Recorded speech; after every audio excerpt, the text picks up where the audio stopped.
Good morning, 10th class. In our previous video, we have discussed about nutrition and also discussed the different phases that takes place in human body during nutrition. That is, we have talked about the whole process of digestion.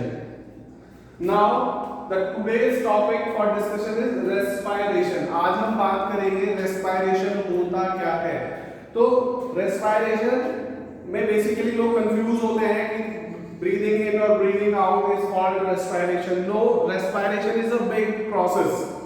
Breathing is only the initial part और the first part of respiration. Respiration में होता क्या है, जो nutrients होते हैं उसको हम क्या करते हैं, generally we break down that food and convert into energy. तो उस फूड का जो कन्वर्जन होता है, the food that we have eat, that we have taken, that what we will do, we will break down into energy. So conversion of food into energy is called respiration, or breakdown of food into energy is called respiration. तो basically जो हम आपने कहा कि sir breakdown of food तो digestion में भी होता है, लेकिन यहाँ पर जो ब्रेकडाउन हो रहा है फूड का वो एनर्जी में हो रहा है. और जो डाइजेशन में, बच्चों ध्यान से सुनना, there is a difference between digestion and respiration. वहां पर जो ब्रेकडाउन होता है फूड का वो सिंपल एब्जॉर्बेबल सब्सटेंस में होता है. यहाँ पर जो फूड हमारा होता है वो कॉम्प्लेक्स फूड होता है जिसे हम खाते हैं. इस कॉम्प्लेक्स फूड का सिंपल एब्जॉर्बेबल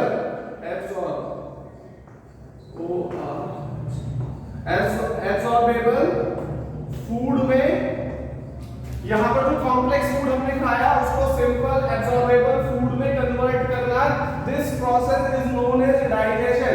अब ये जो डाइजेशन के बाद ये जो फूड है, जब ये सिंपल सब्सटेंस में, सिंपल मॉलिक्यूल्स में कन्वर्ट हो जाता है, इस फूड को, that is known as glucose, इस ग्लूकोज को एनर्जी में कन्वर्ट करना, this process is known as respiration. So what we are doing, we are break down this particular glucose that we have taken out from the food into energy is called as respiration. So I think I am able to make a mean of it. So what is respiration and what is digestion? Digestion is a simple process in which we are breaking down the food into simple substances, simple molecules that can be absorbable, जिनको absorb कर सकता है. कौन absorb करता है? Blood absorb करता है. And वो जो ब्लड होता है उसको रीच आउट करता है to every part of the body, here in brain, here in muscle, here in my leg, to every part of body it has to be reached out by the blood only. और वहां पर क्या होता है, cellular activity होती है. वहां पर उसमें क्या होता है कि ये जो ग्लूकोज है इसका एनर्जी में कन्वर्जन होता है, and this process is known as respiration. बच्चों क्लियर हो गया होगा कि रेस्पिरेशन का मतलब क्या है. कोई डाउट है तो आप मुझे फिर से बता सकते हैं. मेरा व्हाट्सएप नंबर आप लोगों के पास है, मेरे साथ डिस्कशन कर सकते हैं. लेकिन आपको क्लियर होना चाहिए difference between digestion and respiration. तो रेस्पिरेशन का मतलब होता है conversion of food into energy, or you can say breakdown of food into energy, or you can say conversion of glucose into energy. So this is the process of conversion of food into energy is called respiration. अब जो respiration होता है ये दो तरीके का respiration होता है. एक होता है anaerobic respiration और एक होता है aerobic रेस्पिरेशन.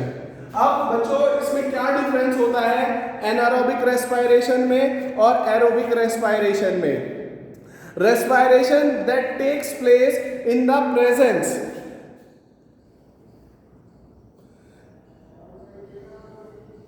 तो जो हमारे पास एनारोबिक रेस्पिरेशन है that happens in the absence of oxygen. जो हमारा एनारोबिक रेस्पिरेशन है वो किसमें होता है? In the absence of oxygen. इसमें हमारा respiration in the absence of oxygen होता है. और एरोबिक जो रेस्पिरेशन होता है that takes place in the presence of oxygen. तो यहाँ पर जो ऑक्सीजन है वो प्रेजेंट नहीं रहती और यहाँ पर जो ऑक्सीजन है वो प्रेजेंट रहती है। क्लियर हो रहा है बेटा? जो एनारोबिक रेस्पिरेशन है ये क्या होता है, ये कंप्लीटली ऑक्सीडाइजेशन नहीं होता। किसका? फूड का।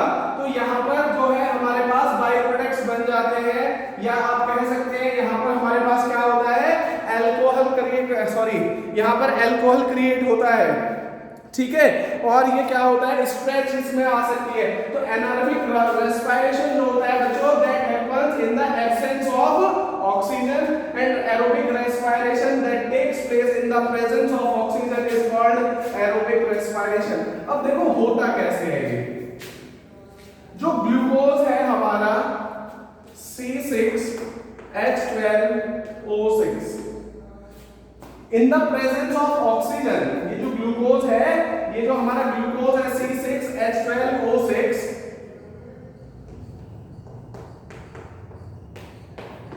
अगर इन द प्रेजेंस ऑफ ऑक्सीजन ये कंप्लीटली ऑक्सीडाइज हो जाएगा और हमारा क्या बनाता है, H2O बनाता है, CO2 बनाता है और एनर्जी रिलीज होती है। क्लियर हो गया बच्चों?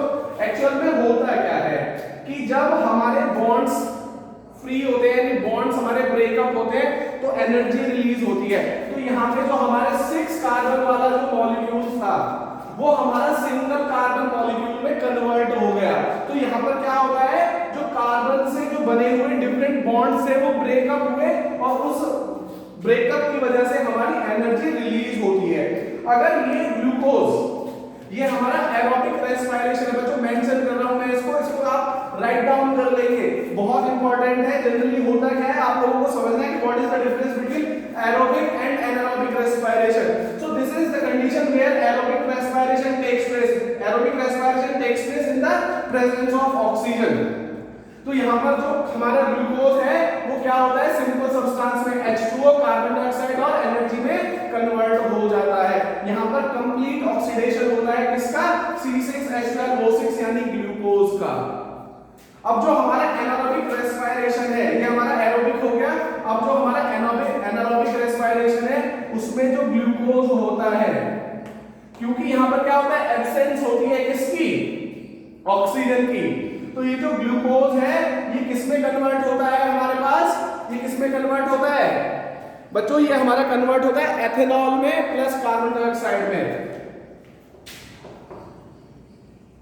Ethanol plus carbon dioxide plus low amount of energy. यहां पर हमारे पास 36 to 38 ATP एनर्जी जनरेट होती है, यहां पर ओनली 2 ATP एनर्जी जनरेट होती है। This is known as anaerobic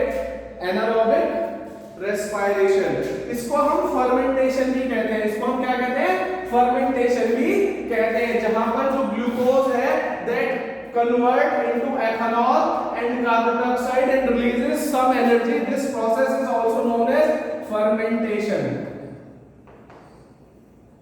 यहां पर जो कुछ एंजाइम्स फंक्शन करते हैं, यहां पर कुछ एंजाइम्स फंक्शन करते हैं। तो बच्चों समझ में आ गया होगा, this is aerobic respiration and this is anaerobic respiration. तो यहां पर जो ग्लूकोज है वो एथेनॉल में, कार्बन डाइऑक्साइड में और एनर्जी में कन्वर्ट होता है।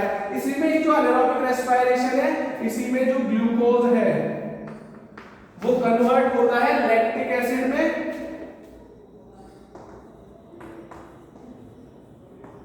प्लस कार्बन डाइऑक्साइड में और प्लस एनर्जी में।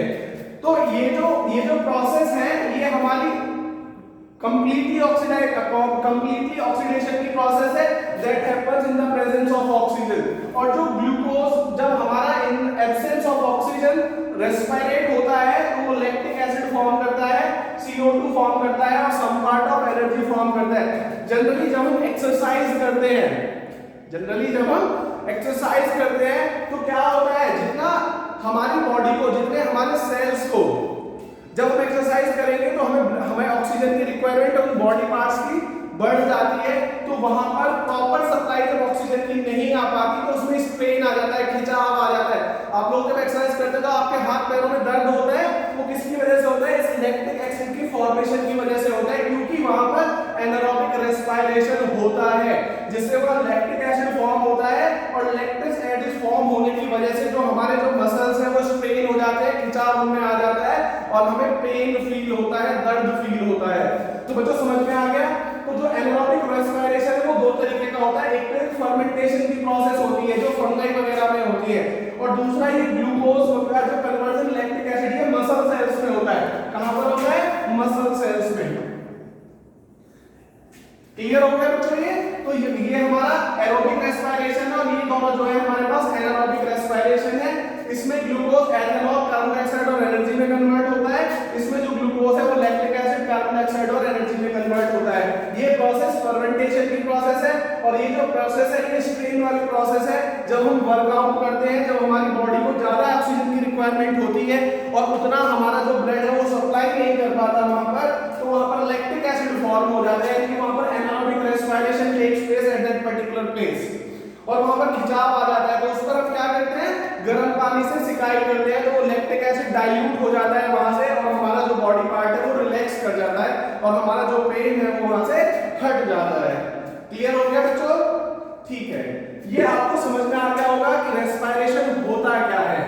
तो रेस्पिरेशन दो तरीके का, तो रेस्पिरेशन का मतलब क्या है? सबसे पहले break down of food to convert into energy. तो फूड को ब्रेक डाउन करके एनर्जी में कन्वर्ट करना, this process is known as respiration. ठीक है, रेस्पिरेशन की जो फर्स्ट प्रोसेस है वो होती कहां से है बच्चों? तो the first process is known as breathing. Breathing आप जानते हैं? ब्रीदिंग का मतलब क्या है? Taken in oxygen and bring back the carbon dioxide. हम लेते क्या है? ऑक्सीजन अंदर लेना और कार्बन डाइऑक्साइड को बाहर निकालना। This process, the simple process of exchange of gases, simple process of exchange of gases is known as breathing. उसके बाद जो ब्रीदिंग के बाद हमारे पास होता क्या है? ये ब्रीदिंग के बाद हमारी जो ब्रीदिंग के बाद ये जो एयर है ये कहां पे जाती है? एक हमारे पास ये जो ब्रीदिंग के बाद ये जो एयर है ये कहां पर जाती है? लंग्स में जाती है। तो लंग्स से कहां पर जाती है? ब्लड में जाती है। और फिर तीसरी जो प्रोसेस है, तो ब्लड से ये कहां पर जाती है? ऑर्गन्स में, और ऑर्गन्स में जाकर क्या होती है हमारे पास? डिफरेंट सेलुलर एक्टिविटीज होती हैं, सेलुलर एक्टिविटीज होती हैं। तो जो हमारा जो ब्लड होता है वो ट्रांसपोर्टेशन का काम करता है, जो हमारे न्यूट्रिएंट्स है एज वेल एज जो हमारी ऑक्सीजन है। एक्चुअल में जो ब्रीदिंग से जो लंग्स में जो हमारे एयर जाती है, जो ऑक्सीजन जाती है, वो कहां पर जाती है? वो लंग्स किसको दे देता है? ब्लड को दे देता है। तो वो जो ब्लड है ये जो ऑक्सीजन की जो सप्लाई है एज वेल एज जो न्यूट्रिएंट्स है उसको हर बॉडी पार्ट तक लेकर जाता है, और ये जो ब्लड है कहां जाएगा? ऑर्गन्स में, और ऑर्गन्स में डिफरेंट सेलुलर एक्टिविटीज होती हैं। वो सेलुलर एक्टिविटीज में होता क्या है? रेस्पिरेशन टेक्स प्लेस, और वो कहां पर होता है? माइटोकॉन्ड्रिया में। Mitochondria is the organelle of a cell. तो बच्चों वहां पर जाकर रेस्पिरेशन की प्रोसेस होती है, और वहां पर कंप्लीट ऑक्सीडेशन होता है किसका? ग्लूकोज का, the nutrients that we have taken from the food. तो उस ग्लूकोज का ऑक्सीडेशन होता है जिसे हम एरोबिक रेस्पिरेशन कहते हैं। बच्चों आपको इस प्रोसेस समझ में आ गई होगी रेस्पिरेशन की कैसे होती है। अब हम बात करेंगे आगे ह्यूमन ब्रीदिंग सिस्टम के बारे में, ह्यूमन रेस्पिरेशन सिस्टम के बारे में बात करेंगे। तो उसके लिए आपको कुछ चीजें समझनी है बच्चों। ये डायग्राम में बना रहा हूं,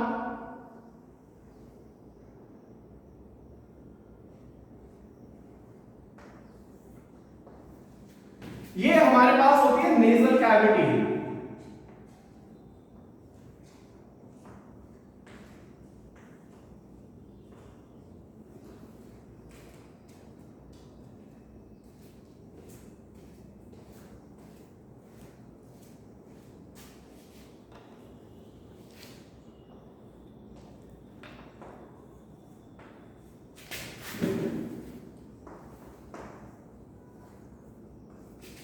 बच्चों अब आप यहां से समझेंगे, ये होती है हमारे पास नेजल कैविटी। यहां से जो नोज होती है, यहां से एयर इन होती है, यहां से हम ऑक्सीजन अंदर जाती है।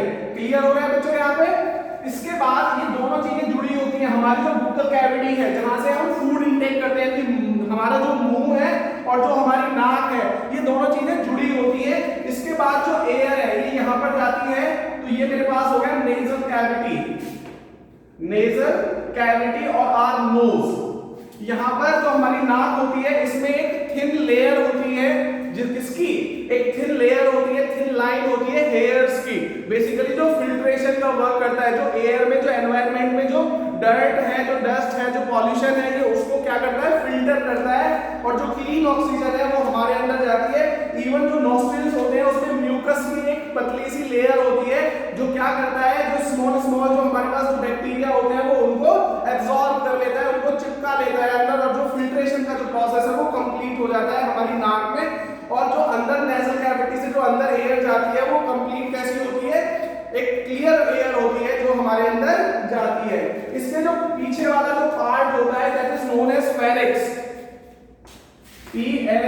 PHARYNX, this is known as pharynx. और ये जो फेरिक्स है this is the part basically where this is the cross section of air and food, जहां पर ये जाके दोनों चीजें मिलती हैं, हमारी जो नेजल कैविटी और जो बुक्कल कैविटी जहां पर मिलती है that is known as pharynx. और इसके नीचे वाला जो पार्ट होता है दैट इज नोन एज लैरिक्स। इसको हम क्या बोलते हैं, वॉइस बॉक्स भी बोलते हैं। The part that is here in our throat this is also known as लैरिक्स।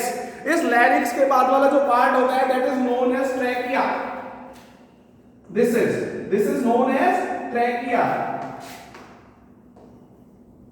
अभी जो ट्रैकिया होता है ये रिंग लाइक स्ट्रक्चर होती है। तो ये रिंग लाइक स्ट्रक्चर क्यों होती है पता है आपको?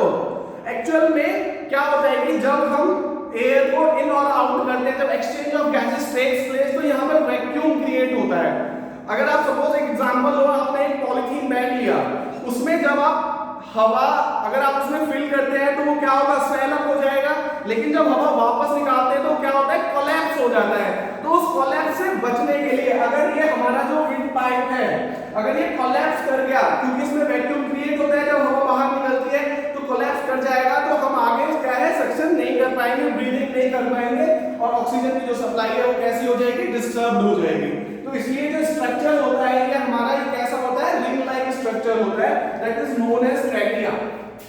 इसके बाद ट्रैकिया के बाद जो नीचे वाला जो पोर्शन है that is known as lungs. ये वाला जो पार्ट है ये लंग्स होता है, और ये लंग्स है ये एक हमारे मसल पर रेस्ट करता है, that is known as diaphragm. Clear हो रहा है बच्चों? ये कहां पर करता है, ये डायफ्रेम पर लाई करता है। इसके बाद ये दो पार्ट्स में क्या होता है, दो पार्ट्स में टूट जाता है। यहां पर जो हमारा ट्रैकिया है ये दो पार्ट्स में डिवाइड हो जाता है, जिसे हम बोलते हैं क्या, ब्रोंकोल। क्या बोलते हैं बच्चों इसको? हम इसको क्या बोलते हैं, ब्रोंकाई। ये वाला जो पार्ट है हमारा अभी क्या हो गया, ब्रोंकाई।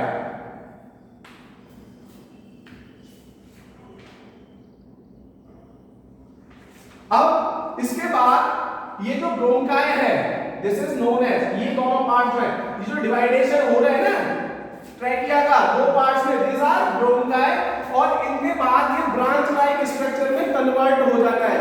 ये क्या होता है, ब्रांच लाइक स्ट्रक्चर में, इनको हम बोलते हैं bronchioles, that is known as bronchioles. तो ये जो ब्रोंकाई है अब ये क्या हो गया, छोटे छोटे स्ट्रक्चर में, ब्रांच लाइक स्ट्रक्चर में डिवाइड हो गए, इन्हें ब्रोंक्यूल्स बोलते हैं। और इनके ऊपर ये इस तरीके से इनके टॉप पर एल्वेलाई होता है, जो फाइनल जो एक्सचेंज है गैसेस का वो यहीं पर होता है, that is known as alveoli. Alveoli, alveoli, ये जो एल्वेलाई है ये यहां पर आपको दिखाई दे रहा है, जो लंग्स के अंदर सबसे पहले आप समझो यहां पर नेजल कैविटी है, इसके बाद फेरिक्स, लैरिक्स, और उसके बाद ये ट्रैकिया। समझ में आ रहा है, जो रिंग लाइक स्ट्रक्चर आपको दिखाई दे रहा है। ट्रैकिया फिर ये क्या होता है, ब्रोंकाई में जाता है। ब्रोंकाई का मतलब है जो डिवीजन होता है दोनों लंग्स की तरफ। उसके बाद ये क्या होता है, स्ट्रक्चर जो होती है हमारे पास ब्रांच लाइक स्ट्रक्चर, ब्रोंक्यूल्स होते हैं, और ब्रोंक्यूल्स के जो सिरे होते हैं, फाइनली जो सिरे होते हैं ये इस तरीके से यहां पर स्ट्रक्चर होते हैं जिन्हें हम एल्वेलाई बोलते हैं। और जो हमारे पास जो क्या है, exchange of gases takes place at these alveoli. तो बच्चों ये आपको समझ में आ गया होगा, this is the complete structure of respiration in a human body. तो आपको मैं फिर से समझा देता हूं कि नेजल कैविटी होती है, यहां से एयर अंदर आती है, यहां पर हमारे पास एक क्रॉस सेक्शन होता है जहां पर फूड और एयर का क्रॉस सेक्शन जिसे हम फार्निक्स बोलते हैं।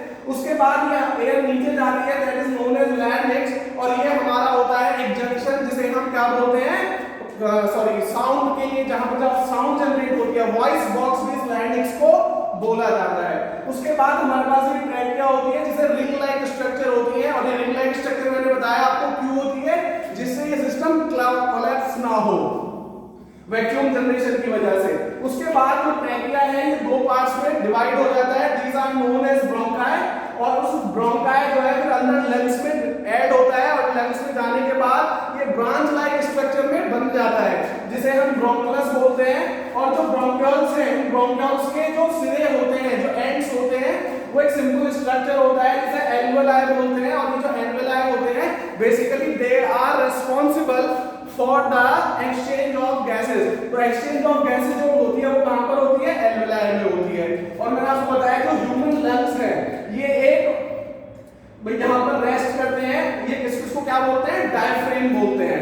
बच्चों ये समझ में आ गया होगा, अगर कोई प्रॉब्लम है तो आप मुझे कांटेक्ट कर सकते हैं। Thank you, have a nice day.